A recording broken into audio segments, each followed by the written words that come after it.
Тэгээ зуурдаар нас нөгчих тэр акала болох, акала өхөл болох те дөрвөн шалтгаан байна. Тэрнээс гадна бас нас уртсгах гэж юм бас байна. Мэдлэг байна тий. Яаж насаа бөхлөх үү гэж бас байна тий. Хийж аваад ингээд мэдлэг чи өөр юм давуу талтай байхгүй. Гэгэрх байсан хүн буруу үйл хийгээд там руу очиж магадгүй мөн үү? Тамд очих байсан хүн зөв үйл хийгээд гэгэрч магадгүй. Үеийн үр чинь үр хүүхдэд чинь нэрнэ шүү гэж маш их яриад байгаа байхгүй. Энэ яг үнэ юм уу? Нийтийн карма гэдэг нэг ойлголт байдаг штэ. Нийтийн үйл үүргээд энийг та тайлбарлаад өгч.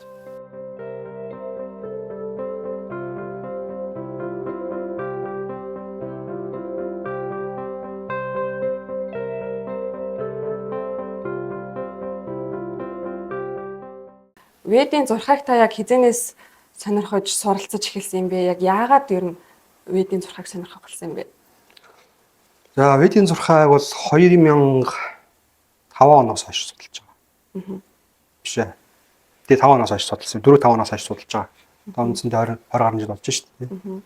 Яагаад судалдаг болсон бэ гэхээр би одоо бас эхлээд нөгөө одоо 2001 онд вэжтэй учрлаа шүү дээ тий. За ингээ учраад ингээ бид нэг ойгоос гарах ёстой байна гэсэн мэдлэг авчлаа. Тэгэхээр ойгоос харахын тулд цаг хугацаа хэрэгтэй гэдгийг бас ойлгочлоо дотроо тийм үү. Тэгэхээр надад хэдийн хугацаа байгаа юм бэ гэдгийг мэдэх шаардлагатай болж байгаа. Би хэд наслах юм бэ? Хэд наслах ёстой юм бэ? Би одоо ямар хуу одоо наслах ёстой юм бэ гэдгийг мэдэх шаардлагатай болонгууд ведийн зурхаа мэдэх шаардлагатай болж байгаа байхгүй. Тэгээд би ведийн зурхаа судлаж эхэлсэн байхгүй. Та яг яаж сурсан бэ ведийн зурхааг? Ерөнхийдөө бол эхлээл өөрийнхөө одоо бие таагаад л. За тэгээд дараа нь бол Орсын одоо зурхаа заадаг одоо хоёр одоо нэг ведийн замаар одоо бурхантай замаар явдаг. Хажуугаар нь ведийн зурхаа судлаад бас заадаг тийм хүмүүстэй холбогдож онлайнаар заалгасан байхгүй. Нэг нь болохоор Батита Павна гэдэг одоо яг юу материалын дээр нь Рууцов байдаг. Энэ хүнээс болохоор тэр энэ хүнээс болохоор би алганы зураас тэгээд нөгөө тоон зурхаа гэдэг чиглэлийн юм. Хин гээд хүнээс болохоор шуутаг байдаг. Юу нэр нь одоо материалын нэр нь шуутаг байдаг. Санскрит нэр юу болохоор бурханлагын нэр нь болохоор Чандрамукха гэдэг одоо Орсын одоо ведийн зурхааг бол нэлээд анхаалсан тийм проб байдаг. Тэр пробоос ингэж бас сурсан. Ийм хичээл заалгасан тийм. Ер нь ведийн зурхай бусад зурхайнуудаас юугаар онцлогтой ялгаатай байд юм бэ? Бид нар ингээ нөгөө зурхай гэхээр нөгөө зурагтаар нэг зурхай явж идэг штэ өдөр. Номын ордны хүн өнөөдөр тэгнэ ингэнэ гэд. Өнөөдөр ажил үйлс бүтэмжтэй байна. Тэр бол нөгөө тэр чинь өрний зурхай штэ. Өрний зурхай чинь яадаг вэ гэхээр өрний зурхай чинь одоо нөгөө ордоор хүн байдаг штэ. Одоо жишээ нь хоньны орд гэхээр 3 сарын 20-20-оос 4 сарын 20-ны хооронд байдаг лүү те. Ингээд явждаг сараараа байж штэ. Тэр хооронд төрсөнд бол бүгд хоньны орд. Тэгээд хоньны орднойгоо тэгнэ гэдэг зурхаараад штэ те. Айгүй тайван байгаа байхгүй юу? Юуны энэ тхийн ведийн зурхай бол яадаг вэ гэхээр юусоо хамгийн одоо ерөнхий нь болохоор бол саран дээр үндэслэдэг. Сарны байршил дээр. Төрсөн одоо тэр юуны зурхай болохоор өрний зурхай яадаг гэхээр нарны хөдөлгөөнд үндэслэдэг байхгүй. Нар чинь нэг ордоос нөгөө ордонд 30 хоног одоо нэг ордоос нөгөө орд руу шилждэг. 12 ордыг ба штэ тий. 12 ордыг 12-т нэг ордоос нөгөө ордонд шилжихдээ 30 хоногт нэг удаа шилждэг. 30-осны дараа шилждэг байна штэ. Тэгэхэд сар болвол байна штэ тий. Нэг ордоос одоо нөгөө орд руу шилжихдээ 2.5 хоног шилждэг. 2.5 хоногийн дараа шилждэг байхгүй. Тэгэхээр энэ ведийн зурхай бол сарны хөдөлгөөнд үндэслэдэг. Өөрөөр хэлбэл одоо та хоньны ордонд одоо нарны байршилч хоньны орд байж тий. Тэгээ ахаа тэрийг наривчлахын тулд сарны чинь байршлыг үзсэн. Сар чинь болохоор шинэ одоо хүрээ ордч байдаг юм, мэлхий ордч байдаг юм тий. Тэргээр нь зурхаа гэж хэлж өгдөг байхгүй. Өөрөөр хэлбэл 2.5 хоног арай цөөхөн хүн төрсэн байж таарна шүү дээ. Тэр 2.5 хоногт чинь одоо шинэ хоньны орд байж байгаад тий хүрээ орд руу орох нь болохоор 2.5 хоногийн дараа ордог байна шүү дээ. Одоо нарныхаар бол байна шүү дээ. Тэр өрний зурхаагаар бол хоньны ордоос хүрээ орд руу 30 хоногийн дараа ордог байна шүү дээ. Арай хамаагүй зөрүүтэй байгаа зү тий. Үндсэн энэ тийм. Тэгээ бүр наривчлах юм бол төрсөн цаг дээр үндэслэнэ. Ведийн зурхай бол төрсөн цаг гэхээр бүр их одоо маш нарийн болно гэж чинь төрсөн цаг минутыг үндэслэн шүү дээ. Төрсөн цаг минутаа мэддэг хүн чинь бас ховор шүү дээ тий. Маш ховор тий. Тэгшиж тэр хүний хог тавилан бүрэн дүүрэн гарч ирэх ёстой. Тэгээд би энэ гайхаад байгаа байхгүй. Би одоо жишээ нь өнөөдөр юу хийх мэн ч юм уу тий. Эсвэл ингээд тэдэн насандаа тийм өвчин тусах ч юм уу тэдэн насандаа тийм үдээ гэрлээ тэдэн хүүхдээ болох гэд миний энэ хувь тавилан тэнд явж байгаа од гариг хоёр яаж хоорондоо холбогдоод байна. Одоо Нэг таныг ингээд нэг энгийнээр наривчлаад тайлбарлаад өгч байгаа. Ведийн зурхай чинь санскрит нэр нь Jyotish шүү дээ. За. Jyotish гэдэг түрүүн бид нар гарсан Jyoti гэдэг Jyotish гэдэг гэрэл гэдэг. Гэрлээ гэсэн үг шүү дээ. Jyotish гэдэг чинь өөрөөр хэлбэл гэрлээ. Бид нар харанхуй ойд төөрсөн байгаа, тийм үү? Тэгэхээр бид нарт гэрэл хэрэгтэй. Зөв амьдрах гэрэл хэрэгтэй. Оюун завхар жоохон төхөөлөгч болсон гэрэл хэрэгтэй байх юм шүү. Тийм учраас Ведийн зурхайг бол Jyotish гэж нэрлэдэг. Гэрэлтүүлэгч гэж нэрлэдэг байхгүй. Өөрөөр хэлбэл бид нар одоо зөв амьдрах, очир зүйтэй амьдрах, тийм зовлон багтай амьдрах гэрэл гэсэн үг байна шүү дээ. Тэгээд юу гэж асуулаа? Бидний амьдрал тэр од гаргийн хөдөлгөөн хоёр яг яаж хоорондоо холбогдоод байна? Тэгээ энийг чи бас бид нар бас өмнө ярьсан шүү дээ тавилаа. Яадаг гэхээр нөгөө бидний одоо нөгөө урд амьдралын урдны амьдралуудыг одоо бидний ертөнцийн тэр ойд дээр амьдарч байгаа бүх амьдарч байгаа амтангуудыг үйлийг хянагч одоо батгалууд тавигдсан. Тэр бол гаригуд байх юм шүү дээ. 9 гариг. Бид нар бол ингээд маш өндөр модон дээр ингээд тавигдсан барьжуутрууд гэсэн үг байх юм шүү дээ. Тэгээ бүгдийг ингээд камер тавьж авцсан. Тэгээд чи тийм сайн хийсэн, чи муу хийсэн тэрийнхээ үр жимсийг хүртээ гэдэг ингээд явуулдаг байх юм шүү дээ. Тэр чинь нөгөө кармын үйлчин боловсрох тодорхой хугацаа байдаг тийм. Тодорхой хугацааны дараа үйлчин боловсронгуудаа сайн сайхан муу юм ирнэ. Тэрийг мэдэх нь тэр одоо зурхаа авахын зааж өгдөг юм шүү дээ. Зурхаа авах яаж тусалдаг вэ гэхээр бидний төрсэн цаг дээр одоо бидний нөгөө энэ амьдралдаа энэ насандаа одоо ямар шүү амьдрах уу, ямар хэдэн хүүхэдтэй болох уу, ямар өвчин өөр өвдөх үү тийм. Тэр төрсэн цаг дээр чинь бүх юм код нь ээждэг гэж байж байгаа байхгүй юу? Зуртаас бүгдээрээ зурагцсан. Тооцоологдсон. Өөрөөр хэлбэл тэр яагаад гэдэг вэ гэхээр урд амьдралуудаа ийм одоо хийцэн тийм. Тэрний чинь одоо нийлбэр чинь ийм байна. Тийм учраас чи ийм амсах хэрэгтэй, ийм үр жимсийг амсах ёстой гэдэг одоо энэ шинэ амьдралд чинь ингээд бэлэг болгоод борхоо өглөө тийм. Тэр чинь тайл задлах дэлгүүр төрсэн цаг чинь. Гэх юм уу тийм юу гэж тайлбарлах вэ? Тийм бай.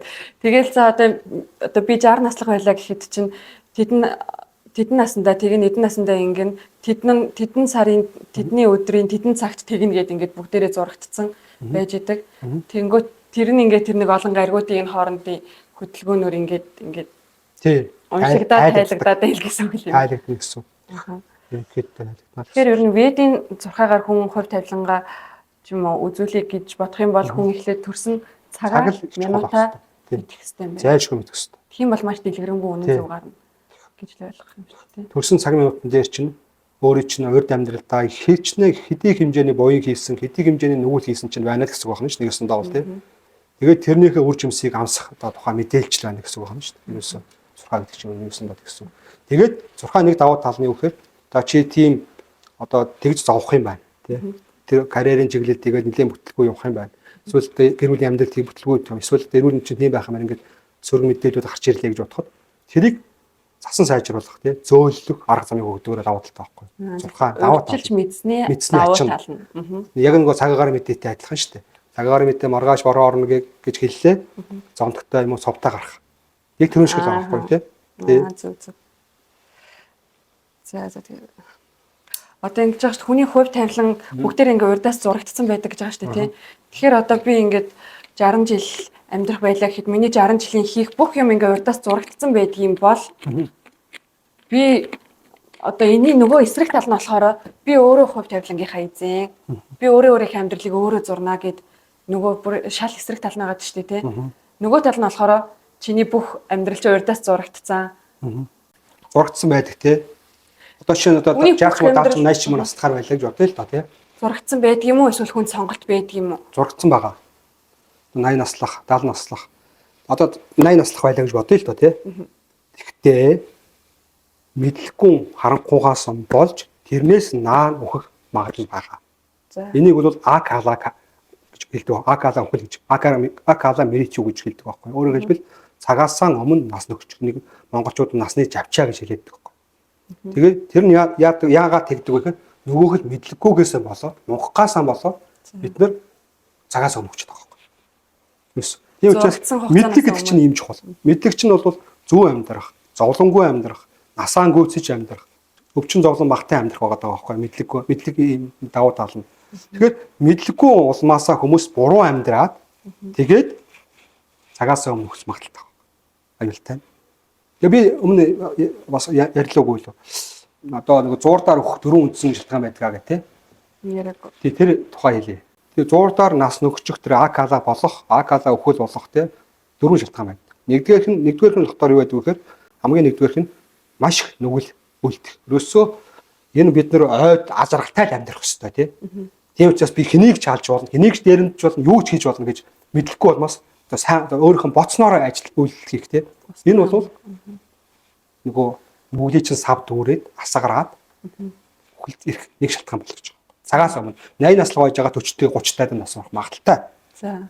Энэ лагала нэгдүгээр. Энэ мэдлэхгүй хамгийн том шалтгаан. Хоёрдугаар нь болохоор юу одоо нөгөө ариун гэгээ хүмүүсийг муулах, шүүмжлэхт оромжлох гэж байгаа. Ариун гэгээ саатгах хүмүүсийг энэ бол маш аюултай. Нөгөө нүглийн савыг хурдан дүүргэж гэж байна. Монголчууд ч одоо нөгөө нэг ариун гэгээнүүд одоо том лам нарын зурган дээр хараадсан байдаг шүү дээ. YouTube чинь тэгээд өөрсдийгөө хорлож байгаа байхгүй. Мэдэхгүйгээ бодож гэж байгаа байхгүй. Гол мэдэхгүй гал гэж байгаа байхгүй. Тийм чи мэдлэхгүй учраас шар хавал центр гээл тий. Чи мэдэхгүй улмаасаа тэгэж нөгөө өөрсдийнхөө үүлийг одоо тэр наснаа цөв суулгаад байгаа байхгүй. Насны цөв суулгаж ярьдаг шүү дээ. Мэдэхгүйгээс болж байгаа. Мэдж байгаа бол мэдчихсэн бол хэзээ ч тийм хийхгүй шүү дээ. Тэгээд гурав дахь нь болохоор нөгөө дураач хараа гэдэг. Цавхаа сам амьдрах, буруу амьдрах тий. Тэр бол одоо хүний юу гэдэг насыг маш горомжтой оруулах нэг юм гэж. Тэгээд дөрөвдөх нь болохоор хоол ундад хамаа намаагүй хандах. Ямар ч хэн хизээгээсний одоо тооцоолохгүйгээр хаана юу таарна хамаагүй гэдэг. Энэ дөрвөн шалтгаанаар хүн нас нөчдөг. Цагаас өмнө нас нөчдөг. Энийг бол хүн болгон мэдчих хэрэгтэй. Тэрнээс гадна бас нас уртсах гэж юм бас байна. Мэдлэг байна тий. Яаж насаа бүхлэх үү гэж бас байна тий. Гэж аваад ингээд мэдлэг чи өөрөө ийм давуу талтай байхгүй. Яаж одоо урт наслах юм гэж байгаа байхгүй. Хамгийн одоо урт наслах хамгийн энгийн арга бол өндөр насалсан хүмүүсийг өргөж тэтгэе гэж байгаа. За. Өндөр насалсан настай хүмүүсийг баярлуул, асар гэж байгаа байхгүй. Энэ бол одоо нэг миний насыг аваарай энэ гэж өрөөдөг шүү дээ. Тэр чинь тийм ачтай гэж байгаа бол. Урт наслах тийм нэрвэлтэй байдаг гэж байгаа. Тэгэхээр урт насалтай өндөр насалсан хүмүүсийг өндөр настан ахмад настай хүмүүсийг өргөж тэтгэх, баярлуулах тийм энэ бол насаа уртсах нэг арга гэж. Тэр насаа бүхлэнэ гэдэг байгаа тийм одоо хүрх ёстой насандаа хүрнэ гэж бас нэг арга юм байна шүү дээ тийм. Энэ болохоор энэний одоо нэлээд арга байдаг. Энэний хоёр үндсэн хоёр арга дотор Брахман хүмүүст үйлчлэх гэж байгаа. Брахман үйлчлэх гэж байгаа. Брахман гэдэг нь ямар хүмүүс вэ? Брахман гэдэг нь бол одоо юугаар болохоор одоо Ведийн ном сударт бол Девижа гэж байгаа юм л да хоёр дахь төрсөн. Хоёр дахь төрсөн гэдэг нь мэдлэгийн одоо гэрлээд мэдлэгийн гэрлийг одоо аваад хоёр дахь төрсөн гэсэн үг. Маш төвчтэй авсан гэсэн үг байна шүү дээ. Мэдлэгийн гэрлээр хоёр дахь төрсөн энэ хүмүүсийг одоо Брахман гэж нэрлэдэг. Девижа гэж нэрлэдэг. Нөгөө нэг арга нь болохоор үхрийг хамгаалах гэж байгаа. Үхэр яагаад тэгдэг вэ гэхээр үхэр чинь өөрөө одоо сая хэлсэн би одоо хамгийн дээд хүчрэг бурхан бол бурханы дэвд бол Кришна гэж хэлсэн тийм. Кришнагийн хамгийн одоо эрхмэлэн хамгаалдаг, хамгийн хайрладаг амьтан бол үхэр байдаг. Тийм учраас тэр одоо тэр сүнслэг тэр гаригийн хамгийн дээд гариг бол үхрүүдийн орон гэдэг нэртэй. Голака гэдэг нэртэй. Бүр тэндээ өөрөө амьдэрдэг. Тэгэхээр үхрийг үнэхээр хамгаалах, хайрлах нь ойлгомжтой байгаа байхгүй. Тийм учраас энэ ертөнцид байгаа үхрүүдийг хамгаалах, ингээ хайрлах юм бол тэр хүний нас бүхлэгдэнэ гэж байгаа байхгүй. Ийм хоёр арга, үндсэн хоёр арга гэж. Ер нь бол ингээд хувь тавилан хичнээн урдаас зурагдсан байлаа гэсэн тэрийг бол ер нь яаж бас өөрчилж болдог юм болно байна л гэж байлаа. Гэхдээ өөрчилж болно. Гэхдээ бол яг өөрчлөхөд бол бас нэлээд хөдөлмөр шаарддаг. Өөрчлөлт хөдөлмөр шаарддаг. Маш хөдөлмөр шаарддаг, ажиллагаа шаарддаг. Тэгжиж өөрчлөлт шүү дээ. Одоо жишээ нь ингээд нэг хүн асал аваар ч юм уу орлоо ч юм уу өвчин туслаа гэхэд ингээл номыг уншуулаад янз бүрийн зан үйл хэлгээл тэнд бөөдч нэг очиод ламжаач нэг очиод газар усаач нэг дахиалтын маш их тийм тэгсээр бат бас үр дүн мөн гараад идэг шүү дээ тийм тэрийг та тавил тэр нь тодорхой хэмжээнд гардаг. Гэхдээ нөгөө тэр чинь болохоор одоо ингээд газар дахиулаад эсвэл одоо юу гэдэг тэнгэрт ном уншуулаад тийм хариуцсан тэнгэрүүдийг магтаж байгаа шүү дээ. Бас л нөгөө магтаад шүү дээ. Өөрөөсөө дээд хүчнүүд ер нь хүчнд байгаа. Дээр оршиж байгаа тэр хүчнүүдийг чинь хариуцж байгаа болоод хамаарч байгаа тийм тодорхой хэмжээнд хамаарч яг чиглэлийнх нь одоо сайд биш байж болно заа юу. Тэрүүнтэй ямар нэгэн байдлаар найз нөхрийн холбогдлолтой Ямар нэгэн байдлаар одоо ураг садангийн холбоотой Эсвэл хүч. тий эсвэл ямар нэгэн байдлаар тэр салбарыг хариуцсан тодорхой хэмжээнд хариуцсан нөхөрт магтаал өөрөнгөт тэр асуудал чинь зөөлөрч эхэлж байгаа байхгүй юу. А гэхдээ яг бүр хариуцсан сайданд хандах юм бол бүр илүү хүчтэй боломжтой байх нь шүү дээ тий. Гэхдээ сайдад хүрэхэд мөн үү? Сайд хүрэхэд илүү хэцүү байдаг. А тэр наа хаалгачд хүрэхэд бол илүү хялбархан. Тэр хаалгачд хүрэх хялбархан байдаг учраас хүмүүс хаалгач руу ханддаг байхгүй юу? Тэр доохны тэр сус савдгийг магтанд уулгach байдаг юм уу тий? Тэднэрт нутгийн уул усаан дахих байдаг юм уу? Тэгэхээр ойр зуурын юм хийхээр илүү хурдан үйлчлээд байдаг учраас тэднэр лөө хандаад байдаг. Нөгөө сайд нар чинь нэлээд дээгүүр яваад байдаг шүү дээ. Биднэрт сайд нар олдохгүй шүү дээ тий. Тэрүүн шиг тэр хариуцсан цахиулсан тэнгэрүүд бол амархан олдохгүй амархан анхаарал хандуулахгүй байх нь шүү дээ. Тий. Ялгаа нь жоохон эндээ байгаа. Тэгэж үрдэн үйлчлэх тий. За ер нь одоо миний нөгөө түрүүний асуусан асуулт чинь хүний бүх хувь тавилан урдаас бичигдсэн байдаг ч гэсэн хүнд ер нь хүн өөрийнхөө сонголтоор буюу мэдлэгээр хувь тавилангаа яаж иж өөрчилж болно. Болдог юм байна. Болно. Өөрчлөх боломжгүй байсан бол бид нар бурханлаг замаар хичээл ямар шалтгаан болчихж байгаа байхгүй. Тэ? Одоо бид нар одоо ингээд хэрвээ өөрчлөх боломжгүй тэр хүн одоо гэгээрд төрөхөөсөө тий. Тэр хүн тамд очих байсан бол тий. Юу ч хийх шаардлагагүй шүү дээ. Сууж байгаа хайштал тамд очих юм чинь. Хайштал гэгэрх юм чинь юу хийж яадаг тийм үстэй тий. Тийм шиг байгаа байхгүй. Гэгэрх байсан хүн буруу үйл хийгээд там руу очиж магадгүй мөн үү? Тамд очих байсан хүн зөв үйл хийгээд гэгэрч магадгүй. Ялгаа нь хамгийн чухал хүний амьдралын гол асуудал чинь эндээ байгаа байхгүй. Тэгэхээр нөгөө хүн өөрийнхөө хувь тавиланг өөрөө бүтээдэг гэж чинь бас үнэн байгаа байхгүй. А гэгэрлийн үүд нээлттэй байх юм бол төгсөختөө гэгэрх магадaltaй байх юм бол тэр хүн маш зөв амьдраад маш бага хүчин чармайлтаар гэгэрх боломжтой л гэсэн үг байхгүй. Зөв. А тамийн хаалга нээлттэй байна гэдэг чинь бол буруу амьдрах юм бол маш хялбараар там дунах магадaltaй байна гэсэн үг байгаа. Тийм учраас тамийн хаалга нээлттэй байгавал маш хүчин чармайлт гаргаж гэгэрлийн үлийг хийх ёстой гэсэн үг байна шүү дээ. Тэгж тамийн хаалгыг хааж гэгэрлийн үлийг нээх ёстой байна шүү дээ. Тийм байгааз? Тийм. Тэгжиж хүн хувь тавилангаа өөрчилнө. Тийм учраас зүгээс сууж өрөөсөө болохгүй байна шүү дээ. Зайлшгүй үйлдэл хийж явах ёстой. Хүн хувь тавилангаа өөрчилж болно. За энэ асуултан дээр маш тодорхой хариулт авлаа. За одоо би карма буюу үеийн үрийн талаар хэдэн асуулт танаас асуумаар байна. Өмнөх подкастн дээр бас та хоёр кармын тухай ярилцсан. Гэхдээ бас асууж амжаагүй зүйлүүд байна. Одоо монголчууд ингээд үеийн үр буюу кармад итгэж байна. Гэхдээ ингэж яриад байгаа байхгүй юу? Үеийн үр чинь үр хүүхдэд чинь ирнэ шүү гэж маш их яриад байгаа байхгүй юу? Энэ яг үнэ юм уу? Үеийн үр хүүхдэд ирдэг юм уу? Эсвэл зөвхөн надад л ирэх юм уу? Үр хүүхдэд одоо дамжин штэ. Дамжих уу? Одоо хүний би түрүүн хэлсэн штэ. Хүний кармын сав гэж байдаг аа. Тэ? Тэгээ кармын сав халихаараа хүн нүд амьдарч байдаг юм те тэгээ гэж. Тэнгүүт кармын сав чинь халиад хүн болгоны хэмжээ байгаа шүү дээ. Хэмжээ халингуут нөгөө ах トゥ амрагс одоо үр хүүх ялангуяа хамгийн хөвөлийн холбогдолтой хүмүүс рүү хальж урсаж очих юм шүү дээ. Дамжих нь шүү дээ. Тодорхой хэмжээ нөлөөлөх гэсэн үг байна шүү дээ. Нөлөөлнө. Тэгэхээр хүмүүс энийг ингэж мушгиж ойлгоод байгаа байхгүй. Үеийн үр хүүхдэд ирдэг юм бол хүн өөрөө баахан буруу юм хийчээд хамаг үр дүн нь үр хүүхдэд нь очиж шодрог бус юм биш үү? Тэр хүн өөрөө юу ч амсахгүй юм биш үү гэж буруу ойлгоод байгаа байхгүй. Дэндүү амсна.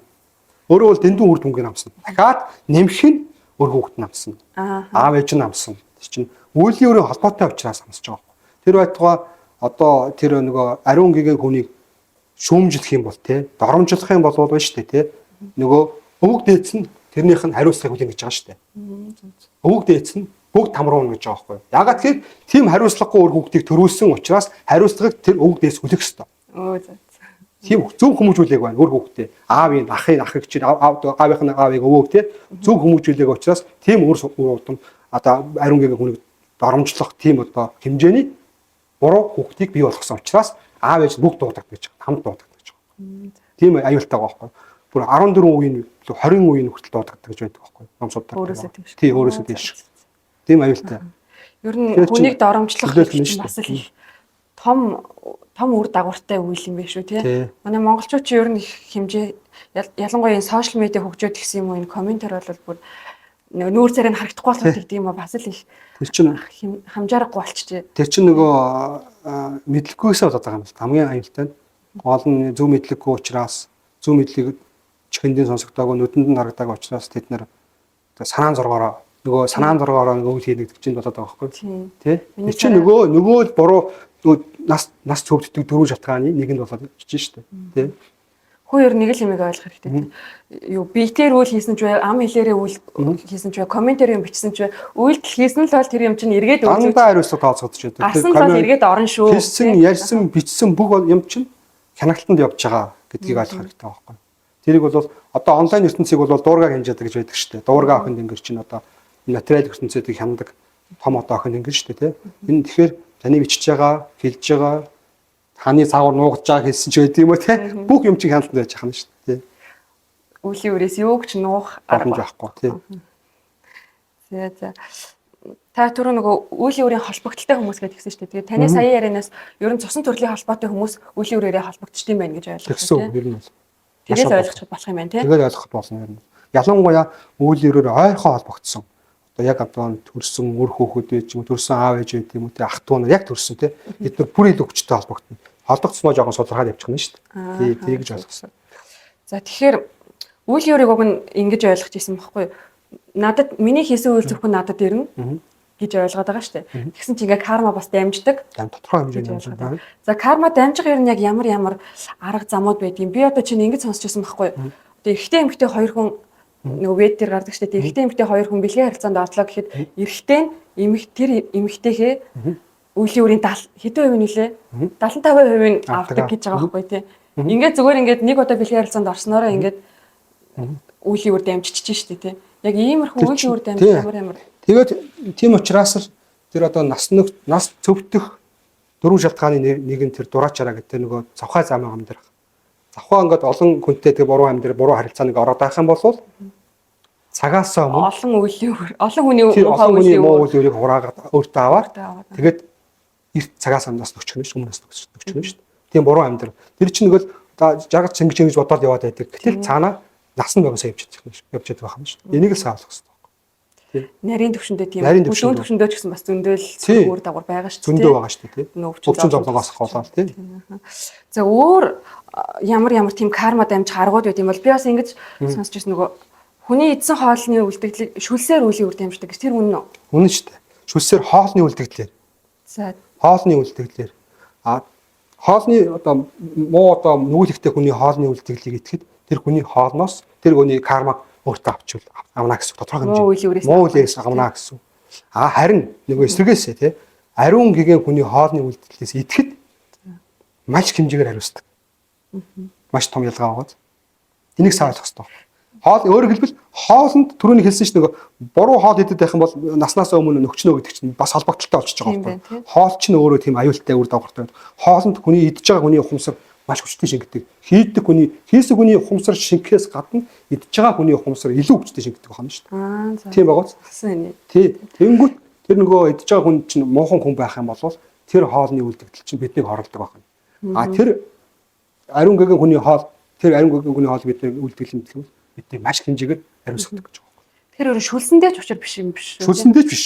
Тэр ухамсар гэдэг. Нөөсөө ухамсар үлийн үрэндээ карманд байгаа байхгүй. Шүлсэнд чинь ням байж байгаа. Тэ? Бас үлийн үр. Ням гэдэг чинь өөрөө үлийн үр гэсэн үг байгаа байхгүй. Нөөсөө үлийн үр чинь илэрсэн хэлбэр чинь ням бактери байгаа байхгүй. Нөгөө түрүүний буруу амьдрал, буруу эмийн харьцаанаас чинь ням гэдэг чинь гараад ирж шít.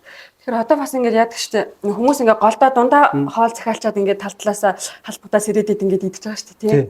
Тэгэхээр бас тэр үлийн үр дамжих. Мэдээж тийм шүү дээ. Тийм ч учраас одоо манай ведийн нөгөө хоол ингээд түгэх соёлд бол яадаг вэ гэхээр бид нар байна шүү дээ тий. Одоо ингээд хүмүүс ингээ хоол тарахтаа хязээш тэр нөгөө хоол авч байгаа хүний аяг тавг нь хөргөдөг халбаа. Тэгэхээр тэр одоо бохирдно тэр хоол бохирдно гэж үздэг байхгүй. Тодорхой хэмжээнд дамжиж байгаа үстэй. Дамждаг учраас тэрийг мэдчихсэн учраас тэгж байгаа байхгүй. Тийм учраас маш нэм бай ингээд хүргэлгүйгээр хоол хийж өгсөн.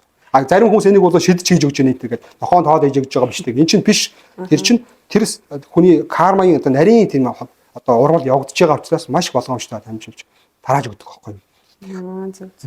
Тэгээ бас тэр нөгөө дээр үед монголчууд өөрийнхөө аягийг өвөртлөөд явдаг байсан чинь тэр нь тийм л учиртай юм шүү дээ. Тийм шүү дээ. Аяг саваагт чинь тэнд чинь тэр шүүс үлднэ тэр олон хүний аяг ингээд дамжина гэд чинь тэнд чинь кармын нарийнхаа хялгаснаа алдсан байна гэсэн үг байна шүү дээ. Тэгээд нөгөө тэр хялгаснаа алдсан тэрийг чинь ингээд идчихнэ гэдэг чинь тэндээс шүлсээр нь дамжаад карманд өвчнөн бүдүүн хэлбэр дээр бол өвчнөн БЦ вирус ч байт юм уу тэр чинь ирж байна. Цаана бол тэр чинь юу байх вэ? Карма байх нь шүү дээ. Өвчнөөс гадна өөр ямар ч карма тэнд явж байгаа юм. Өвчин гэдэг чинь ерөөсөө кармагийн нөгөө нэр нь байхгүй юу? Нөгөө нэр нь цаад нөгөө нэг зоосны хоёр тал гэдэг шиг сүлдтэй тоо тал сүлдтэй тал гэдэг шиг тий. Тоо тал нь карма, сүлдтэй тал нь одоо өвчин байх юм шүү дээ. Ерөөсөө тэгсэн байх нь шүү дээ. Ерөөсөө тийм л байх нь шүү дээ. За энэ карма дамжих дээр бас одоо ингэ вед дээр гардаг шүү дээ. Өвглийн 3 янзын төвшин байдаг. Юу дээд цэврийн ариуны төвшний өглөг гэж байна. Хүсэл тачаалын төвшний өглөг гэж байна. Харанхуй мөнхийн төвшний өглөг гэж байна. Харанхуй мөнхийн төвшний өглөг гэдэг нь одоо жишээ нэг архичин хүнд 5,000 төгрөг өгчлөө гэж бодъё. Нөгөө хүн тэрнгээр архи авч уугаад янз бүрийн хэрэг төвөг тарилаа гэхэд тэр үеийн өөр нөгөө мөнгө өгсөн хандивлагч дээр ирнэ гэдэг байгаа шүү дээ. Тэгж байгаа. Хувааж хүртнэ тэрнээс. Тэр хүн бол тэр архи уус нөхөр юу хүлээн.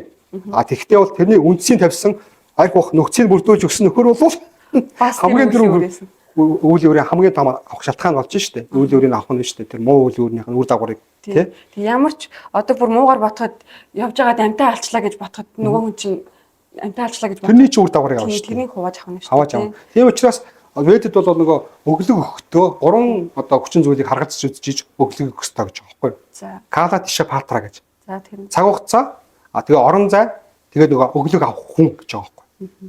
Энэ 3 юмыг харгалзнаа. Кала гэдэг нь сайн цагийг шиний 15 битүүнч байт юм уу, шиний 8-ч байт юм уу, эсвэл икадаши өдөрч байт юм уу, эсвэл бурхны илэрч заларсан өдөрч байт юм уу тийм. Ийм кала, сайн кала цаг. За. Тийша гэдэг нь ариун газарт сүм хийдэж байт юм уу тийм. Эсвэл одоо ариун гол мөрний хөвөн дээр, эсвэл уулын орой дээр ч байт юм уу, нэг гой газар тийм. Их ариун газар. Эсвэл нэг тийм одоо юуны годамжны өнцгтэй ч байт юм уу тийм. Нохой шээсэн дээр годамжны болоод ч байт юм өгөхгүй байна шүү дээ тийм. Гой газар, ариун газар. Тэгээ патра гэдэг нь дотор хүн ямар хүн байх вэ тий? Брахман хүн байх уу? Ариун гэгэн хүн байх уу? Зүгээр нэг годамжны гуйлагчин байх юм уу тий? Хүнээ ялган салгаж иж өгөх хэрэгтэй. Энэ 3 хүчин зүйлийг маш сайн бодчихиж, тооцоолж иж тэгжиж өгнө гэж байна. Тэгээ энэ үгээр бол гуйлагчин хүнд өглөг бити өгөөрэй гэж хэлж байгаа юм биш тий? Гуйлагчин хүнд би өчтөр миний хийсэн юм дээр постн дээр байж байгаа шүү дээ. Хамгийн их одоо сайн өглөг бол яг нөгөө хэрэгцээтэй хүнд гэж байгаа байхгүй. Бүр одоо ингээд хоол ингээд шаардлагатай болцсон тий. Тэгээ бүр идэх юм олдохгүй тэгээ хог ухаж байгаа. Их хүнд өгөх маш хүчтэйсэн нөлөөлдөг гэж байна. Тэгж яг нэг идэх юм уу просто яаж хоолоо олж идтээ яаж одоо юм олж идтээ гэж бодож байгаа хүмүүс хог л ухаж шүү дээ. Өөр яах юм тийм үстэй. Мөнгө байхгүй, таних хүн байхгүй юм чинь. Тэгээд тийм хүмүүст ингээ хоол хөр айгуул баярлал гэж байгаа. Маш их хэмжээгээр баярлахаар тэр баярлалын чинь мэдрэмж чинь тэр одоо хариуцсан тэнгэрүүдэд таалагдана гэж байгаа. Тэгээ таалагдсан гутаа биднэрт бас асуудал байна гэж байгаа шүү дээ. Биднэрт асуудал байгаа шүү дээ. Мэдээж. Шинэ тэр одоо хүнд хоол өгöd байгаа их зүрхийн амьтаж гэсэн бас асуудал байна гэж байгаа байхгүй. Ямар асуудал байна гэхээр яг тэр асуудлыг чинь яг тэр хүний асуудлыг шийдсэнтэй адилхан шийдэж гэнэ гэж. Хамгийн хэрэгцээтэй асуудлыг шийдэх ёстой нэг намрын асуудлыг шийдэх юм бол тий гэсэн үг байгаа шүү дээ. Наа чи ястай гоё. Тийм дээр байсан шүү дээ. Нарийн мэдлэг шүү. Өөрөөр хэлбэл тэр хүн үнэхээр одоо гацгүй байдал тэгээ хоолонд отохгүй үнэхээр хэцүү байдалд орсон багт нь сайхан хооллогоо баярлуулч та тий. Тэнгүүт тэр тэнгэр баярлалаа. Над бас амар тэр хүний асуудал байна. Тэрийг шийдэж өгнө шүү дээ тий. Гэр бүлтэй болохгүй байлаа гэж гэр бүлтэй болдог ч байт юм уу. Өвчин идэхгүй байлаа гэж өвчин идгэж өгдөг ч байт юм уу. Идгэж өгдөг ч байдаг юм уу тий. Гэх мэтчлэн ингэж шийд гаргачлал байдаг гэж. Өглөг өгөх ч гэсэн нарийн учир жанцантай байдаг. Маш том дугчтай ах юм шүү дээ. За юу бас энэ за одоо бас нэг жишээ монголчууд хүмүүс ингээд нөгөө нэг амир архиар шахаад идэв штэ. Заавал уу гэд. Тэгээд ингээд шахсаар байгаа нөгөө шахуулсан хүн нь уугаад цогтож явж байгаад ямар нэгэн бас илдв өөрөө бас л аварт ордог ч юм уу тий. Эсвэл ингээд өөрөө янз бүрийн буруу юм хийчлээ гэж бодоход тэр үеийн өөр нөгөө нэг шахсан хүнд нь бас л хуваагдаад л юм байна. Тэр ойлгомжтой асуудал. Тэрийг сайн ойлгох хэрэгтэй. Тийм. Тэр арх шахаад байлаа. Арх шахдаг хүмүүс энийг сайн ойлгох хэрэгтэй. Яг тэгэхээр тэр хүн арх шахааг бол тэр хизээч арх уухгүй. Арх уугаад хийсэн тэр одоо аюултай үйлдэл тэр асуул аваарч байд юм уу тийм юм тохиолдохгүй байх байсан шүү дээ тий. Тэр арх уугааг байсан. Тэр үеийн өөр таны тэр шахсан шахсны буруу үйлдэлээс чинь болоод тэн дээр ирэх нь байна шүү дээ. Тодорхой хэмжээнд ирнэ л гэсэн. Нэлээх хэмжээгээр ирнэ л гэсэн үг шүү дээ. Үндсийн тавьсан учраас тий. Юу. За одоо дараачийн карматай холбоотой асуулт. Нийтийн карма гэдэг нэг ойлголт байдаг шүү дээ. Нийтийн үйл үүр гэдэг. Энийг та тайлбарлаад өгөөч. Нийтийн үйл үүр гэдэг чи одоо ер нь томоор нь авч үзэх юм бол одоо улс орны үйл явдал тий. За нэг одоо аймгийн ч байт юм уу, нэг сумын ч үйл юм уу гэж. Тэгэхээр чинь одоо жишээ нь Монголд төрөх карматай хүмүүс тустай байж байгаа. За Оросд ч байт юм уу, одоо энэ төрөх карматай хүмүүс тустай. Энэ чинь нийтийн карма. Нэг ойролцоо карматай байгаа байхгүй. Буйных нь хэмжээ 25% тий. За нүглийн хэмжээ 75% ч байт юм. Ийм хүмүүс бол Монгол төрнөөч байт юм уу тий. Эсвэл хятад төрнөөч байт юм уу. Ингээд хуваарилсан байгаа. Тэр нь бол нийтийн глобал карма байна шүү дээ. Тий. Одоо ингээд бүгдээр нэг адилхан цагт нас сорох хэвээр карматай хүмүүс байлаа гэхэд нэг онгоцон сууж явж байгаад нөгөө онгоц нь осолж явж жишээ нь тий. Тий. Тэр нөгөө хизээл нэг онгоц осолцсон чи хүмүүс яахаараа ингээд ийм муухай юм тохиолддог байна гэж байна. Тэр чинь нөгөө яг нөгөө тухайн тим одоо тэгж нас нөхчих үйл үүртэй хүмүүс бөөгнөрсөн байсан л гэсэн үг. Нийтийн карма тэгээ боловсрсон байсан л гэсэн үг юм шүү дээ. Манай Улаанбаатарч үуч нэг бүгдээрээ адилхан нэг утаанд хордох карматай нэг карматай хүмүүс гэсэн үг тий. Энэ утаа ер нь яг ямар үлийн үрээс болж яадаг юм бол энийг та утаа чинь өөрөө юу штэ. Одоо нөгөө 9 гаргаар үзэх юм бол рахо гаргийн нөлөөнд байдаг байхгүй юу? Утаа. Одоо рахо гаргийн нөлөөнд байдаг юмнууд ч юу байдаг вэ гэхээр арих тамхи тий мансууруулах бодис. Тэгээд нөгөө мөрөтэй тоглоом тий. Тэгээд тэр одоо энэ утаа авны ар чинь рахогийн нөлөөнд байдаг. Тэгэхээр рахогийн одоо талбар рахогийн одоо улс орн маань рахогийн нөлөө тодорхой хэмжээнд байгаа учраас рахогийн үр дагавар болж утаа үүсэж байна гэсэн тийм юу гаргалгаа байгаа байхгүй. Өөрөөр хэлбэл тэр одоо нөгөө улс төрийн хэмжээнд ч байт юм уу те улс төрийн хэмжээнд улс төрчдийн хэмжээнд тийм одоо нэг хойволдаан тийм одоо нэг рахогийн нөлөө юм яваад байх нь шүү дээ. Тэнгүүт шийдэгдэхгүй тэр нь утаа бол замхраад байгаа байхгүй утаа. Би сая ингэж ойлголоо. Одоо хувь хүн дээр гэх юм бол нийтийн карма гэж байгаа шүү дээ. Яг тэр саяын рахогийн одоо тэр арих тамхи мөрөгт тоглоомч гэдэг юм уу те. Ийм чиглэлийн юм их хийжсэн хүмүүс бөөгнөрөд утаатай болсод төрцөн гэж ойлгож болно гэсэн үг. Тодорхой хэмжээнд нөлөөлнө шүү дээ тийм мэдээж байгаа. Ингээд нийтийн карма үүсчихэж шүү дээ. Тийм гэж байгаа.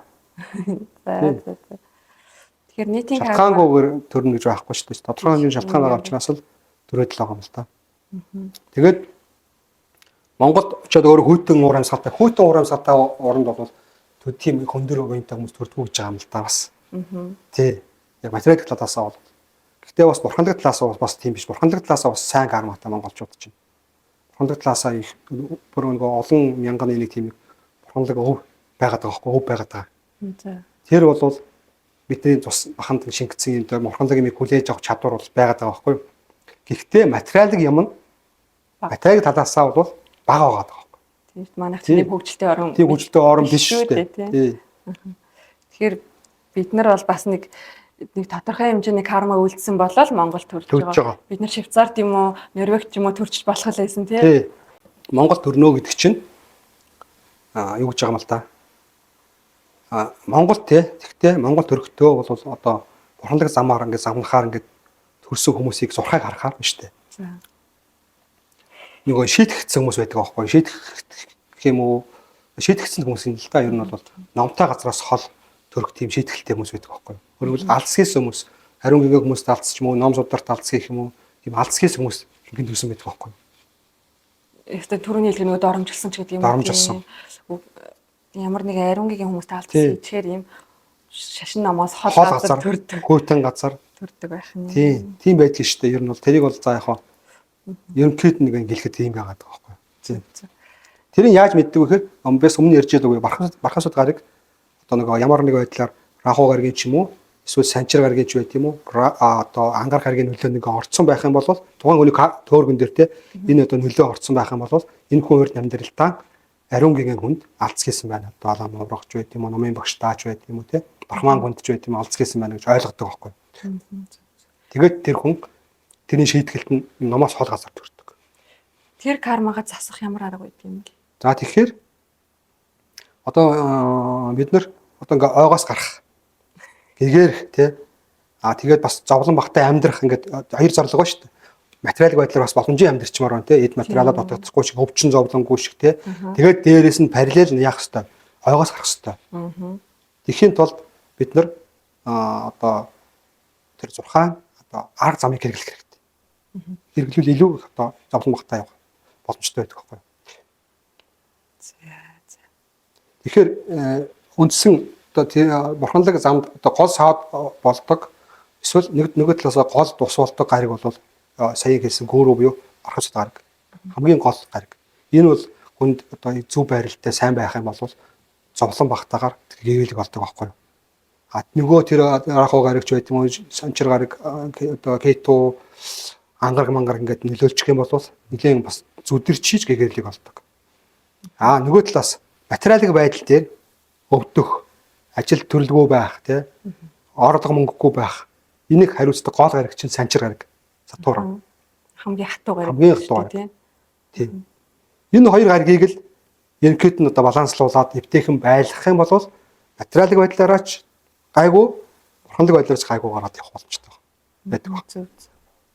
Тэгээ энэний нэг маш та нарыг сонсоог байж магадгүй нэг арган тухай авчгаа ярьж өгье. Юу гэхээр одоо парксодрын тэр одоо засахтай хүчтэй болгох, парксодыг хүчтэй болгочих юм бол одоо маш одоо болон хурднаар тэр гэгээлэг болох боломжтой гэж шүү дээ, тий. Тэгэхээр парксодыг засахад айгүй цаг ордог байхгүй. Маш хугацаа ордог, маш олон янзын засал хэрэгэлдэг. Хамгийн хүчтэй арга нь юу байдаг вэ гэж байгаа юм. Одоо гаргуйч бүгд дээрээ одоо тэр гэр бүлтэй одоо орон байртай тэр орд гарчтай тийм ч тийм. Хэрэгтэй бас л бодглоо. Яг бид нар шиг амьдэрдэг байхгүй юу? Тэр бас бархсатын их нэрийг бол Тара гэдэг. Тара охин дингэр. Та нар тонс дайрих гэж яриад байдаг шүү дээ. Тара охин дингэр гэдэг. А тэр Тара охин дингэрт ингээд бид нэр хэрвээ мөрөх юм бол дархийн тэр тариныг унших юм бол бархсад гаригийн тэр асуудлууд маш амархан шийдэгдэж байгаа. Эхнэрээр нь дамжуулаад. Өөрөөр хэлбэл хаанасаа хаалгач нь гэдэг шиг тийм. Эхнэрээр нь одоо материал хүртэлцдэг шүү дээ. Тэр одоо ямар одоо ажил хариуцсан одоо нэг том хүнтэй уулзах чадахгүй бол эхнэрээр нь дамжуулчихаар болчтой үстэй тийм. Тийм яриач байдаг шүү дээ тийм.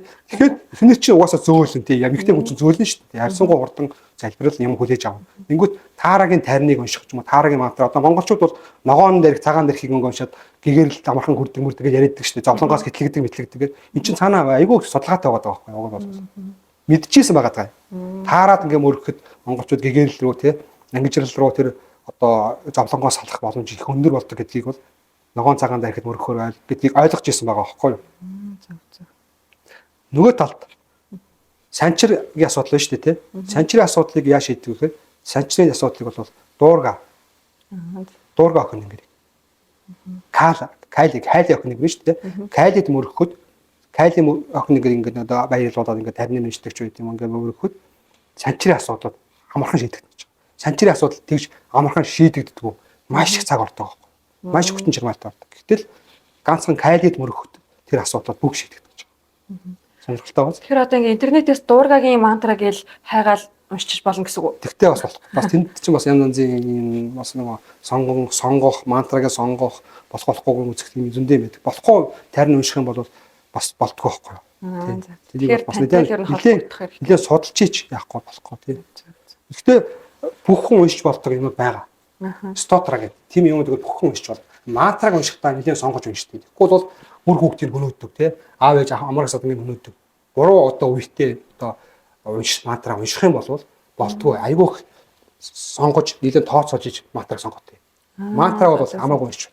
Дур мэдж уншиж. Дур мэдж уншиж болохгүй. Яг нөгөө хүчтэй юм одоо ууж сонгох эмчийн заавраар хүчтэй юм авдаг шүү дээ тий. Заавал нөгөө нэг рецептээр авдаг шиг тий. Заавал гэж сонгож тооцоолж унших авахгүй бол тэр дуургагийн мантра одоо дарих тарагийн мантра энэ чинь аюултай байдаг байхгүй. Тэгэхээр яг зурхаачд хандах хэрэгтэй юм байна. А зүгээр стотор аваад байж болно.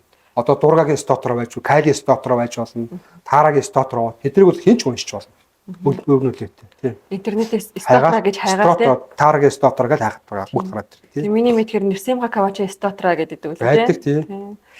За үеийн өөр зурхаан талаар маш сайхан сонирхолтой яриа өрнүүллээ. Тантай холбогдъё зурхаагаа зуруулъя гэх юм бол яаж холбогдох вэ? За яаж одоо миний одоо PSI-гаар холбогдож болно. Манай миний утсаар холбогдож болно. Миний имэйл хаягаар холбогдож болно. Бүх байдлаар холбогдох. Тэгвэл таны утас Veda CGM манай Veda CGM гэдэг вебсайт байгаа. Veda CGM дээр бидний зурхаан үйлчлэгээгээд тусгай ингээд одоо хуудас байгаа. Тэр хуудсан дээр одоо зурхаан үйлчлэгээ гэж жагсаалтууд байж байгаа. 10 гаруй төрлийн зурхаа байгаа. Одоо жишээ нь ажил мэргэжлийн зурхаа, гэр бүлийн зурхай, эрүүл мэндийн зурхай тий. Тэгээ бүх зурхай, тоон зурхай гэдэг ингээд чиглэлээр байж байгаа. Тэгээ тэднэрээс сонгоод зурхаагаа хэлж тантай холбогдож болох юм байна шүү. За. За маш сайхан сонирхолтой яриа өрнүүлсэн танд баярлалаа. За баярлалаа. Хари Кришна.